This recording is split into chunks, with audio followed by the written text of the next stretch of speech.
Hello বন্ধুরা, আজকে recipe মেথি শাক।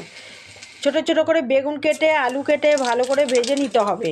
ভেজে নিয়ে মেথি শাকগুলোকে কেটে ছোটো ছোটো করে কেটে নিয়ে 3-4 বার ধুয়ে নিতে হবে। ধুয়ে নিয়ে এবার ওই বেগুন আলু ভাজা হয়ে গেলে ওই কড়াইয়ের মধ্যে ওই তেলের মধ্যে 5 ফোড়ন, শুকনো লঙ্কা, কাঁচা লঙ্কা ফোড়ন দিয়ে মেথি শাকগুলোকে দিয়ে দিতে হবে। এবার মেথি শাকগুলো একটু কমে গেলে ভালো করে নাড়াচাড়া করতে হবে। কমে গেলে একটু নুন দিতে হবে, একটু হলুদ দিতে হবে, দিয়ে আরেকটু নাড়াচাড়া করতে হবে। এবার নাড়াচাড়া করার পরে যখন কমে আসবে তখন ভাজা আলু বেগুন সব একসঙ্গে দিয়ে ভালো করে নাড়াচাড়া করতে হবে।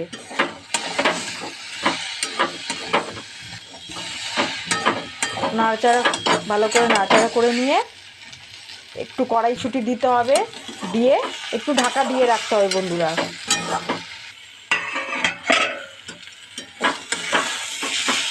এবার নামানোর আগে একটু নুন চিনিটা দেখে নিয়ে গরম গরম মেথি শাক বন্ধুরা দারুণ লাগে খেতে। বন্ধুরা, যদি এই রান্নাটা ভালো লাগে তাহলে আমাকে